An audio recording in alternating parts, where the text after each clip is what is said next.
Hello guys, welcome to MST academy. நம்ம இன்னைக்கு என்ன பார்க்க போறோம்னு பார்த்தீங்கன்னா டிஎன்பிஎஸ்சி மேக்ஸ் தான் பார்க்க போறோம். So TNPSC group 2 and group 2A சிலபஸ்ல இருக்கிற ஒவ்வொரு டாபிக்ஸா பார்த்தீங்க அப்படின்னா நம்ம வீடியோ போட போறோம். ஸோ இன்னைக்கு ஃபர்ஸ்ட் பார்த்தீங்கன்னா பர்சன்டேஜ் பார்க்கலாம். ஸோ ஃபர்ஸ்ட் சம் பார்க்கலாம். ஸோ மொத்தம் உள்ள 20 மணிகளில் 5 மணிகள் சிவப்பு எனில் சிவப்பு மணியின் சதவீதம் என்ன அப்படின்னு தான் கேட்டிருக்காங்க. ஸோ ஃபர்ஸ்ட் பர்சன்டேஜ் பார்த்தீங்க அப்படின்னா பர்சன்டேஜ் அப்படின்றது எதை பேஸ் பண்ணி இருக்கும் அப்படின்னு பார்த்தீங்கன்னா 100%, அதாவது 100 பேஸ் பண்ணி தான் எப்பவுமே இருக்கும். ஸோ இப்போ பாத்தீங்க அப்படின்னா ஒரு பின்னம் கொடுத்துருக்காங்க, ஒரு நம்பர் கொடுத்து அது பெர்சன்டேஜுக்கு கன்வெர்ட் பண்ணுங்க அப்படின்னு கேட்டாங்கன்னா நம்ம என்ன பண்ணுவோம்னா 100ஆல மல்டிப்ளை பண்ணணும் அந்த நம்பரை. ஃபார் எக்ஸாம்பிள் இப்போ ஒரு பின்னம் கொடுத்துருக்காங்க 1/5 கொடுத்து ஸோ இதை பெர்சன்டேஜா கன்வெர்ட் பண்ணுங்க அப்படின்னு கேட்டாங்கன்னா இன்ட்டு 100ஆல நம்ம மல்டிப்ளை பண்ணணும். ஸோ இப்போ இதில் வந்து உங்களுக்கு ஆன்சர் என்ன வரும் அப்படின்னு பார்த்தீங்கன்னா 20% அப்படின்றது வந்து ஆன்சர் வரும். அதே மாதிரி பார்த்தீங்கன்னா இப்போ ஒரு தசம எண் கொடுத்துருக்காங்க 0.98, ஒரு தசம எண் கொடுத்து இதை வந்து சதவீதமாக மாற்றுக அப்படின்னு கொடுத்தாங்க அப்படின்னா அதையும் நம்ம என்னதான் பண்ணணும், 100ஆல மல்டிப்ளை பண்ணணும். ஸோ அப்போ பார்த்தீங்கன்னா ஆன்சர் என்ன வரும், 9800 போட்டால் இது வந்து கேன்சல் ஆகிடும் ஆக்சுவலா.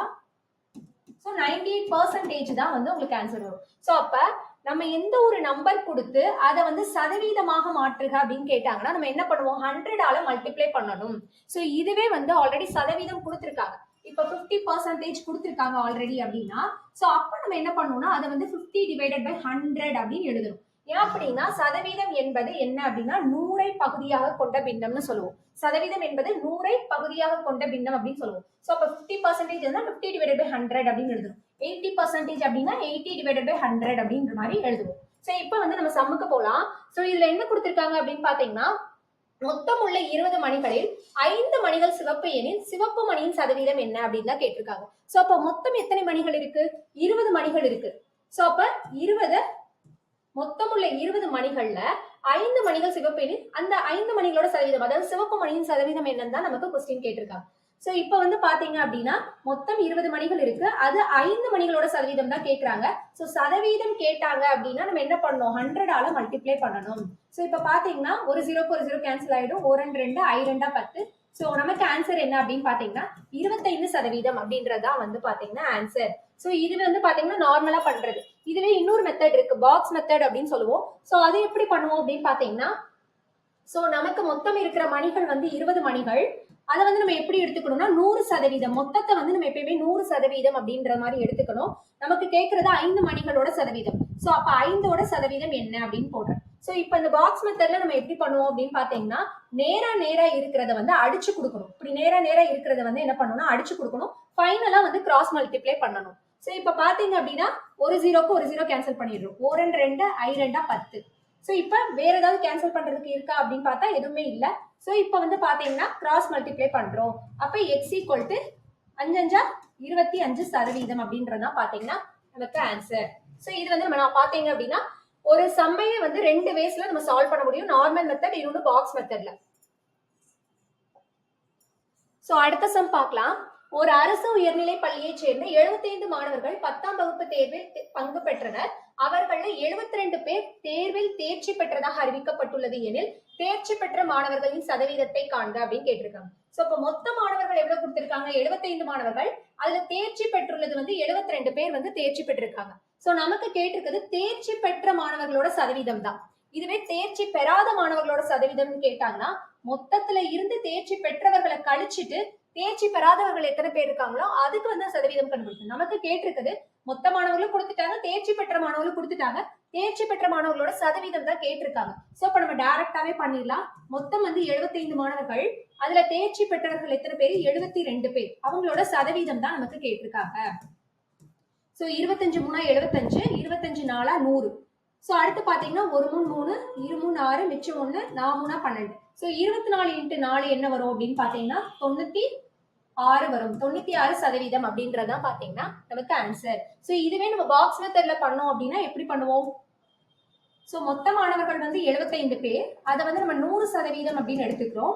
நமக்கு தேவை வந்து 72 பேரோட சதவீதம். சோ இப்ப 72ஓட சதவீதம் என்ன அப்படின்றத வந்து நம்ம எக்ஸ்ல போடுவோம். சோ இப்ப வந்து நம்ம அதை அடிச்சு கொடுத்தோம் அப்படின்னு பாத்தீங்கன்னா 3 25 75, 4 25 100. சோ 1 3 3, 2 3 6, மிச்சம் 1, 4 3 12 வரும். இது வந்து கிராஸ் மல்டிப்ளை பண்றப்ப எக்ஸ் ஈக்குவல் டு 96% அப்படின்றதா பாத்தீங்கன்னா உங்களுக்கு ஆன்சரா வரும். சோ அடுத்த சம் பார்க்கலாம். ஒரு பள்ளியில் 560 மாணவர்கள் உள்ளனர். அதில் 320 பேர் சிறுவர்கள் எனில் அந்த பள்ளியில் உள்ள சிறுமிகளின் சதவீதத்தை கண்டறியும் கேட்டிருக்காங்க. அப்ப மொத்த மாணவர்கள் எவ்வளவு கொடுத்துட்டாங்க? 560 மாணவர்கள். அதுல 320 பேர் சிறுவர்கள் அப்படின்னு கொடுத்திருக்காங்க. நமக்கு கேட்டிருக்குது சிறுமிகளோட சதவீதம் தான். அப்ப மொத்தம் 560, அதுல சிறுவர்கள் எத்தனை பேரு? 320. 320 கழிச்சிட்டோம் அப்படின்னா சிறுமிகள் எத்தனை பேருன்றது நமக்கு கிடைச்சிடும். அப்ப 0, 6ல 2 போச்சுன்னா 4, 5ல 3 போச்சுன்னா 2. சோ 240 சிறுமிகள் இருக்காங்க. சோ நம்ம கேட்டிருக்குது சிறுமிகளோட சதவீதம் கேட்டிருக்காங்க. சோ அப்ப என்ன பண்ணுவோம்னா மொத்த மாணவர்கள் அதுல சிறுமிகள் எத்தனை பேர் அப்படின்னு பாத்தீங்கன்னா 240. அவங்களோட சதவீதம் கண்டுபிடிக்கணும்னா 100ஆல மல்டிப்ளை பண்ணணும். சோ அப்ப பாத்தீங்க அப்படின்னா ஒரு 0க்கு ஒரு 0 கேன்சல் ஆயிடும்.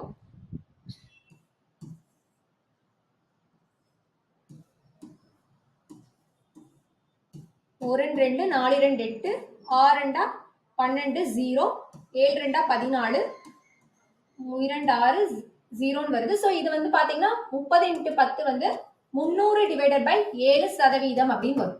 நமக்கு இதை வந்து என்ன கொடுத்திருக்காங்க அப்படின்னு பாத்தீங்கன்னா டிவைட் பண்ணி கொடுத்திருக்காங்க. சோ அப்ப வந்து என்ன பண்ணோம் அப்படின்னா 300 வந்து 7ஆல டிவைட் பண்றோம். 7 28 அப்படின்னு சொல்லி வரும். மீதி வந்து பாத்தீங்கன்னா 0 கீழே இருக்கிறோம். சோ 7 2 14. சோ இதுல இருந்து இதை கழிச்சோம் அப்படின்னா 6 வரும். புள்ளி வச்சு ஒரு 0 ஆட் பண்ணுவோம். 8 56 வரும். சோ 4 நம்ம என்ன பண்ணணும், இன்னொரு 0 ஆட் பண்ணும்போது 7 5 35 அப்படின்னு சொல்லி வரும். மீதி 5 இந்த மாதிரி போய்கிட்டே இருக்கு. அதனால நம்ம என்ன பண்ணுவோம் அப்படின்னா 42 புள்ளி இந்த 5 6ன்னு மாத்திட்டு 42.86% அப்படின்றதான் பாத்தீங்கன்னா ஆன்சர். சோ இதுவே நம்ம பாக்ஸ் மெத்தட்லயும் சேம் இதை பண்ணலாம். பாக்ஸ் மெத்தட்ல பண்ணீங்கன்னா எப்படி பண்ணுவோம் அப்படின்னா மொத்தம் வந்து மாணவர்கள் வந்து 560 பேர் இருக்காங்க. சோ அதை வந்து நம்ம 100% அப்படின்னு எடுத்துக்குவோம். அதே மாதிரி நமக்கு தேவை சிறுமியோட சதவீதம். மொத்தம் எத்தனை சிறுமிகள் இருக்காங்க? 240 பேரு. சோ 240 எக்ஸ் அப்படின்னு போட்டு சோ இதை வந்து பாத்தீங்கன்னா அடிச்சு கொடுத்து ஃபைனலா கிராஸ் மல்டிப்ளை பண்ணோம் அப்படின்னு பாத்தீங்கன்னா 42.86% வந்து கிடைக்கும். சோ அடுத்த சம் பாருங்க. படத்தில் நீல வண்ண நிழலிடப்பட்ட பகுதியின் சதவீதம் காண்க அப்படின்னு கேக்குறாங்க. சோ ஒரு படம் கொடுத்திருக்காங்க. அந்த படத்துல பாத்தீங்கன்னா ஷேடட் பார்ட், அந்த ஷேடட் பார்ட்டோட பெர்சன்டேஜ் மட்டும் கேட்டிருக்காங்க. சோ அப்ப மொத்தம் எத்தனை பார்ட்ஸ் இருக்கு அப்படின்னு பாத்தீங்கன்னா 1 2 3 4 மொத்தம் 4 பகுதிகள் இருக்கு. அதுல 2 பகுதியை மட்டும் ப்ளூ கலர்ல ஷேட் பண்ணிருக்காங்க. அந்த ஷேடட் பார்ட்டோட பெர்சன்டேஜ் கேட்டிருக்காங்க. சோ அப்ப நம்ம என்ன பண்ணுவோம் அப்படின்னு பாத்தீங்கன்னா டோட்டல் பார்ட்ஸ் வந்து எத்தனை இருக்கு? 4 இருக்கு. அதுல ஷேடட் பார்ட்ஸ் வந்து 2. சோ சதவீதம் கேட்டாங்க அப்படின்னா நம்ம 100ஆல மல்டிப்ளை பண்ணுவோம். சோ ஒரு நாள் நாங்க 25 நாளா 100. சோ பாத்தீங்கன்னா 50% அப்படின்னு கிடைக்கும். இது வந்து நம்மளவே வந்து டைரக்டாவே சொல்லிடலாம். அதாவது என்னன்னா சோ 4 இருக்கு அப்படின்னா 4க்கு 100% அப்படின்னா அப்ப 2க்கு என்ன வரும் அப்படின்னு பாத்தீங்கன்னா சோ இதுல பாதி, அதாவது 4ல பாதி 2 அப்படின்னா 100ல பாதி 50% அப்படின்றத ஆன்சரா வரும் அப்படின்னு நம்மளே சொல்லிடலாம். அப்படி இல்லை அப்படின்னா நம்ம வந்து பாக்ஸ் மெத்தட்ல போட்டு பண்ணோம் அப்படின்னாலும் உங்களுக்கு பாத்தீங்க அப்படின்னா எக்ஸ்ன்னு வச்சுக்கலாம். அதாவது 4 டோட்டல் பார்ட்ஸ் வந்து 4, அதுக்கு 100% எடுத்துக்கிட்டோம்னா அப்ப 2 பார்ட்க்கு மட்டும் தான் ஷேர் பண்ணிருக்காங்க. சோ அதோட சதவீதம் என்ன அப்படின்றத நம்ம கண்டுபிடிக்க போறோம். சோ அதை வந்து நம்ம எக்ஸ்ன்னு எடுத்துக்கிறோம். அப்ப இப்ப அடிச்சு கொடுக்கும் போது 1 2 2 2 2 4. சோ இது ரெண்டையும் நம்ம அடிச்சு கொடுக்கலாமா? 1 2 2 I 2 10 0. சோ இது ரெண்டையும் மல்டிப்ளை பண்ணும்போது x ஈக்குவல் டு 50% அப்படின்றது வந்து நமக்கு ஆன்சர் கிடைக்கும். சோ அடுத்த சம் பார்க்கலாம். ஒரு உலோக கலவை 26% தாமிரத்தை கொண்டுள்ளது. 260 கிராம் தாமிரத்தை பெற எந்த அளவு உலோக கலவை தேவைப்படுகிறது அப்படின்றதா வந்து நம்ம கேட்கிறாங்க. அதாவது ஒரு உலோக கலவை பாத்தீங்கன்னா உலோக கலவை தான் நமக்கு கண்டுபிடிக்கணும். சோ அதை வந்து நம்ம எப்படி எடுத்துக்கலாம் அப்படின்னா எக்ஸ்ன்னு சொல்லி எடுத்துக்கிறோம். சோ அந்த உலோக கலவையில தாமிரம் எத்தனை பெர்சன்டேஜ் இருக்குன்னு கொடுக்குறாங்க? 26%. அதை வந்து 26 டிவைடட் பை 100ன்னு போடுறோம். சோ 260 கிராம் தாமிரத்தை பெற சோ அப்ப 26% தாமிரம் இருந்துச்சுன்னா அதோட வேல்யூ எவ்வளவு இருக்கு அப்படின்னு சொல்றாங்க? 260 கிராம்னு சொல்றாங்க. அதாவது ஒரு உலோக கலவை இருக்கு, அது வந்து நம்ம கண்டுபிடிக்க போறோம். சோ அதனால அதை எக்ஸ்ன்னு எடுத்துக்கிறோம். சோ அதுல தாமிரம் பாத்தீங்கன்னா 26% இருக்கு. சோ அப்ப அந்த தாமிரத்தோட வேல்யூ மட்டும் எவ்வளவு கொடுத்திருக்காங்கன்னா 260 கிராம். அப்ப எக்ஸ்ல 26%ன்றது 260 கிராம் நமக்கு வரும். இப்போ இதை வச்சு நம்ம எக்ஸ் கண்டுபிடிக்க போறோம். அப்ப X equal to 260 into, so இந்த வேல்யூ பாத்தீங்க அப்படின்னா ஈக்குவல்ட்டுக்கு இந்த பக்கம் போறப்ப நமக்கு ரெசிப்ரோகலா போகும், அதாவது தலைகீழியா போகும். ஈக்குவல்ட்டுக்கு இந்த பக்கம் போறப்ப தலைகீழியா கொண்டு போகணும். அப்ப 100 டிவைடட் பை 26 வரும். ஸோ ஒரு 26 26 10 20 வரும். ஸோ அப்ப பாத்தீங்க அப்படின்னா 1000 கிராம் அப்படின்றது அந்த உலோக கலவையோட வேல்யூ. ஸோ 1000 கிராம் அப்படின்றதா வந்து பாத்தீங்கன்னா எக்ஸோட வேல்யூ, அதுதான் நம்ம உலோக கலவை அப்படின்னு சொல்றோம். ஸோ அடுத்து பார்த்தோம் அப்படின்னு பாத்தீங்கன்னா இது வந்து ஒரு பங்குன்னு சொல்லிட்டு வரணும் ஆக்சுவலா. ஸோ ஒரு பங்கு உளுந்த மாவுடன் 4 பங்கு அரிசி கலந்த மாவில் குழல் என்பவரின் தாயார் தோசை தயாரிக்கிறார் எனில் மாவில் இருக்கும் மூலப்பொருட்களை சதவீதமாக குறிக்கவும் கேட்டிருக்காங்க. ஸோ நமக்கு என்ன கொடுத்திருக்காங்கன்னா ஒரு பங்கு 4 பங்குன்ற மாதிரி கொடுத்திருக்காங்களா. இது வந்து என்னன்னா ரேஷியோ சம்ஸ் சொல்லுவோம், அதாவது விகித கணக்குகள் அப்படின்னு சொல்லுவோம். ஸோ இது வந்து நம்ம எப்படி எழுதுவோம்னு பாத்தீங்கன்னா 1:4 அப்படின்ற விகிதத்துலதான் வந்து கலந்துருக்கு அந்த மாவுல. அதாவது ஒரு பங்கு உளுந்த மாவுனா 4 பங்கு அரிசி மாவு. சோ அப்ப மொத்த பங்கு எவ்வளவு அப்படின்னு பார்த்தோம்னா 5 பங்கு. அதுல ஒரு பங்கு வந்து என்ன இருக்கு, உளுந்த மாவு இருக்கு. சோ அதோட சதவீதம் தான் நம்ம கண்டுபிடிக்கணும். ஓகேவா, மூலப்பொருட்களோட சதவீதம், மாவில் இருக்கும் மூலப்பொருட்களோட சதவீதம் தான் கேட்கறாங்க. சோ அப்ப 100% போடுறப்ப 4 5 5 2 10. சோ 20% அப்படின்றது வந்து எது அப்படின்னு பாத்தீங்கன்னா உளுந்த மாவு. அப்ப அரிசி மாவோட சதவீதம் வந்து எவ்வளவு இருக்க போகுது, 20% அப்படின்னா மீதி இருக்கிறது 80%. தான் அரிசி மாவு அப்படின்றத நம்ம டைரக்டாவே நம்ம சொல்லிடலாம். அப்படி இல்லை நம்ம போட்டு பார்த்தோம் அப்படின்னு பாத்தீங்கன்னா மொத்த பங்கு 5, அதுல 4 பங்கு அரிசி மாவுன்னு சொல்றோமா. சோ அப்ப 4 × 100% அப்படின்னு போடுவோம். சோ 1 5 5 2 10 பாத்தீங்கன்னா 80% அப்படின்றது வந்து நமக்கு ஆன்சர் கிடைக்கும். அப்ப ஆன்சர் என்ன அப்படின்னு பாத்தீங்கன்னா 2080 அப்படின்றதுதான் வந்து ஆன்சர். சோ இப்ப அடுத்த சம் பார்க்கலாம். சோ இப்ப அடுத்த சம் பாத்தீங்கன்னா 600 X% என்பது 450 எனில் X இன் மதிப்பை காண்க அப்படின்னு தான் கேட்டிருக்காங்க. அதாவது என்னன்னா 600 இன் அப்படின்னா என்ன, இப்ப இன்னு இல்லு ஆஃப் இந்த மாதிரிலாம் கொடுத்தாங்கன்னா நம்ம மல்டிப்ளிகேஷன் பண்ணணும் அப்படின்னு அர்த்தம். சோ இப்ப இன்னு கொடுத்திருக்காங்க. சோ மல்டிப்ளிகேஷன் போடுறோம். X% எப்படி எழுதுவோம், X divided by 100 அப்படின்னு எழுதுவோம். 450. அப்ப 600 X% என்பது 450ன்ற வேல்யூ அவனே கொடுத்துட்டாங்க. சோ கொடுத்துட்டு நமக்கு என்ன கேட்டிருக்காங்கன்னா X இன் மதிப்பை காண்க அப்படின்னு கேக்குறாங்க. சோ அப்ப X ஓட வேல்யூ தான் நம்ம கண்டுபிடிக்க போறோம். சோ அப்ப பாத்தீங்கன்னா 2 0க்கு 2 0 கேன்சல் பண்ணிடுறோம். அப்ப 6X = 450 அப்படின்னு சொல்லிட்டு வரும். அப்ப பார்த்தோம் அப்படின்னா X = 450 divided by 6 அப்படின்னு வரும்.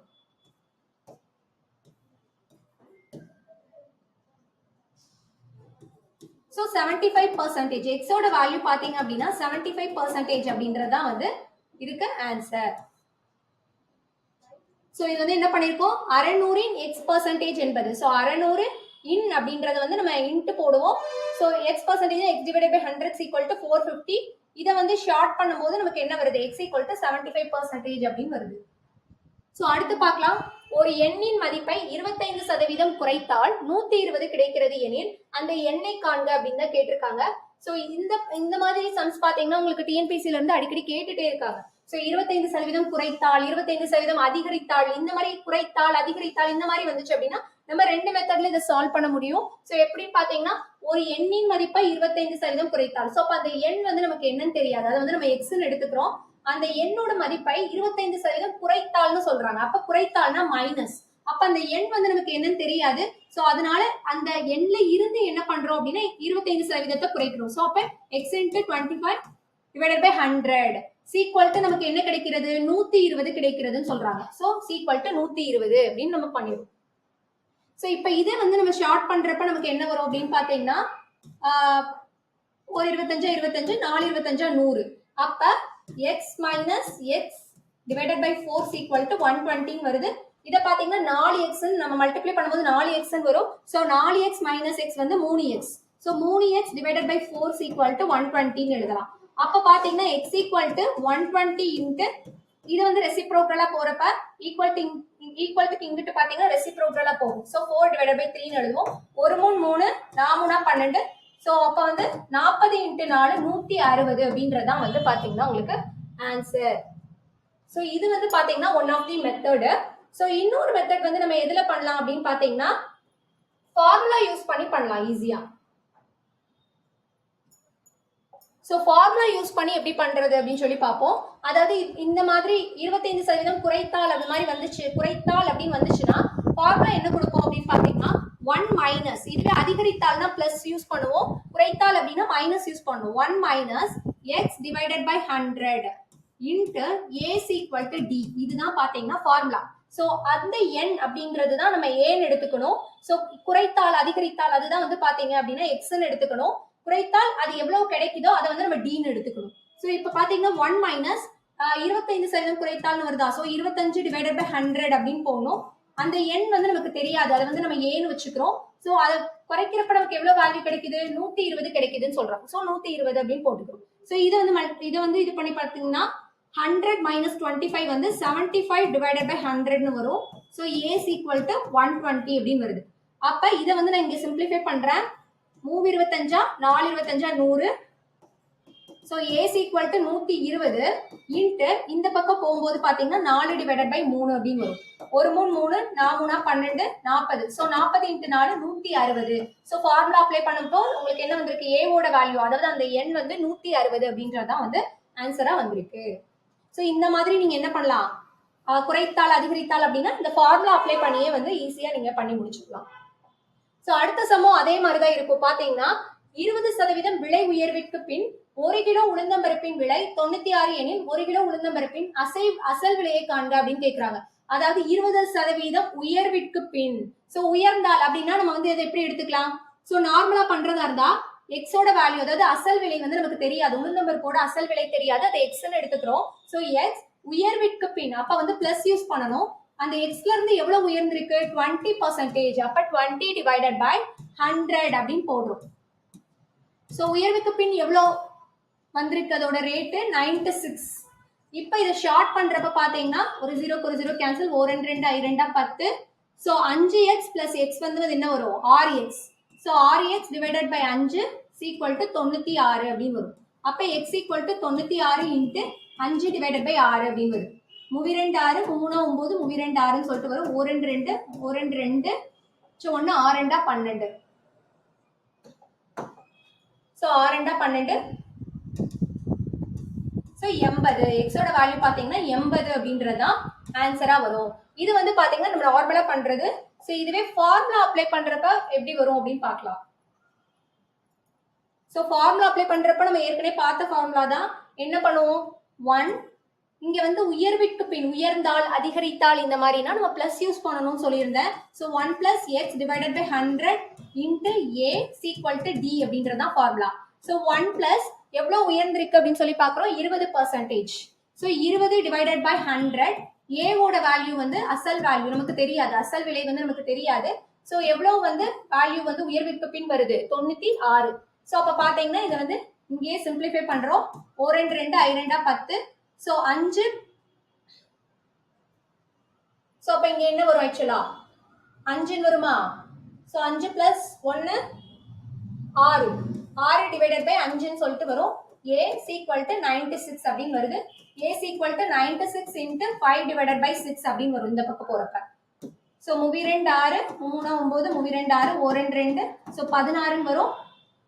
ஸோ இது 2 16 into 5 வந்து என்ன அப்படின்னா ஏவோட வேல்யூ 80 அப்படின்றது. ஸோ இந்த மாதிரி நம்ம நார்மலாவும் பண்ண முடியும். ஸோ இந்த மாதிரி ஃபார்முலா அப்ளை பண்ணி என்ன பண்ணலாம் அப்படின்னா அதிகரித்தால் குறைத்தால் அப்படின்னா இந்த ஃபார்முலா யூஸ் பண்ணி ஈஸியா பண்ணலாம் இந்த சம்ம. ஸோ அடுத்த சம் பார்க்கலாம். அகிலா ஒரு தேர்வில் 80% மதிப்பெண்களை பெற்றால் அவள் பெற்றது 576 மதிப்பெண்கள் எனில் அந்த தேர்வின் மொத்த மதிப்பெண்களை காண்க. சோ மொத்த மதிப்பெண்கள் தெரியாது, 80% மதிப்பெண்கள் வந்து அகிலா வாங்கியிருக்காங்க. சோ அந்த 80% மதிப்பெண்களோட வேல்யூ தான் நம்ம கொடுத்திருக்காங்க 576 அப்படின்னு சொல்லிட்டு.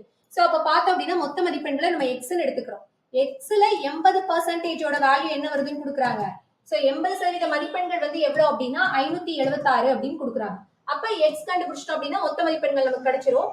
அப்ப இதை வந்து இங்கே சிம்பிளிஃபை பண்றோம். 4 2 8 I 2 10 அப்படின்னு சொல்லிட்டு அப்ப எக்ஸ் ஈக்குவல் டு 576 இன்ட்டு இது இங்கிட்டு போகும்போது பாத்தீங்கன்னா 5 டிவைடட் பை 4 அப்படின்னு தலைகீழா போகும்.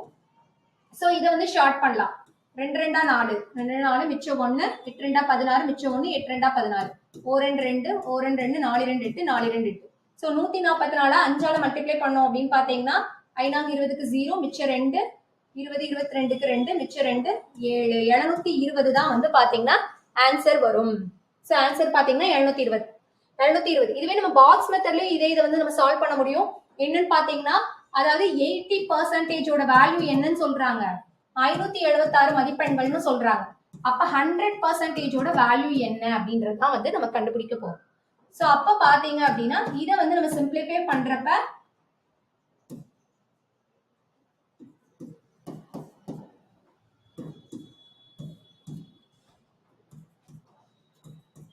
இதை வந்து கிராஸ் மல்டிப்ளை பண்ணோம் அப்படின்னா 144 இன்ட்டு 5 720 வந்து ஆன்சர் வரும். இந்த மாதிரி பாக்ஸ் மெத்தட் யூஸ் பண்ணியும் நம்ம பண்ண முடியும். சோ அடுத்த சம் பாருங்க. ஒரு நபரின் வருமானம் 10% அதிகரிக்கப்பட்டு பிறகு 10% குறைக்கப்படுகிறது எனில் அவருடைய வருமானத்தில் ஏற்படும் மாற்றத்தை காண்க அப்படின்னு தான் கொடுத்திருக்காங்க.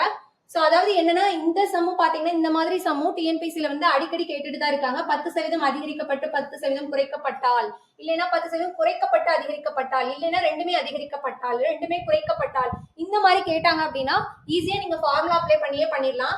ஃபார்முலா என்ன அப்படின்னு பாத்தீங்கன்னா x plus y plus xy divided by 100. இதுதான் வந்து ஃபார்முலா. சோ இதுக்கு xy ஓட வேல்யூ மட்டும் தெரிஞ்சா போதும், நம்ம ஈஸியா வந்து இதுல அப்ளை பண்ண முடியும். சோ x ஓட வேல்யூ என்ன அப்படின்னு பாத்தீங்கன்னா 10% அதிகரிக்கப்பட்டால் அப்ப பிளஸ் 10% வந்து எடுத்துக்கணும். அதுவே வந்து ஒய்யோட வேல்யூ என்னன்னா 10% குறைக்கப்படுகிறதுன்னு சொல்றாங்க. அப்ப -10 அப்படின்றதுதான் வந்து ஒய்யோட வேல்யூ எடுத்துக்கணும். குறைக்கப்பட்டால்னா மைனஸ் யூஸ் பண்ணணும், அதிகரிக்கப்பட்டால்னா பிளஸ் யூஸ் பண்ணணும். சோ இதை வந்து அப்படியே இதுல ஃபார்முலா அப்ளை பண்ணுங்க. 10 - 10 plus 10 into -10 divided by 100. இப்ப நார்மலாவே பிளஸ் 10 -10 நமக்கு கேன்சல் ஆயிரும். சோ இதை மல்டிப்ளை பண்ணும்போது பாத்தீங்கன்னா -100 10 into -10 வந்து 100 divided by 100 வருது. 100 100 கேன்சல் ஆயிடுச்சு அப்படின்னா -1. அப்ப ஆன்சர்ல பாத்தீங்கன்னா -1 வந்துச்சு அப்படின்னா அப்ப என்ன அர்த்தம்னா அவருடைய வருமானத்துல 1% குறைந்துள்ளது அப்படின்னு அர்த்தம். சோ நமக்கு ஆன்சர் 1 தான் வந்திருக்கு. மைனஸ்ல வந்திருந்தது அப்படின்னா 1% குறைந்துள்ளதுன்னு அர்த்தம். அதுவே பிளஸ்ல வந்திருந்ததுன்னா 1% அதிகரித்துள்ளதுன்னு அர்த்தம். நமக்கு மைனஸ்ல வந்திருக்கு. அப்ப அவருடைய வருமானம் பாத்தீங்கன்னா என்ன மாற்றம் ஏற்பட்டிருக்குன்னா 1% குறைந்துள்ளது அப்படின்றதான் நமக்கு வந்து ஆன்சர். சோ -1% அப்படின்றதுதான் வந்து ஆன்சர். சோ இதோட பாத்தீங்க அப்படின்னா பெர்சன்டேஜ்ல இருக்கிற ஃபார்மட்ஸ் எல்லாமே பார்த்திருக்கோம். சோ அடுத்து வந்து நெக்ஸ்ட் வீடியோல அடுத்த டாபிக் வந்து பார்க்கலாம். சோ இந்த வீடியோ உங்களுக்கு பிடிச்சிருந்துச்சுன்னா லைக் பண்ணுங்க, மறக்காம நம்ம சேனலை சப்ஸ்கிரைப் பண்ணி வச்சுக்கோங்க. தேங்க்யூ.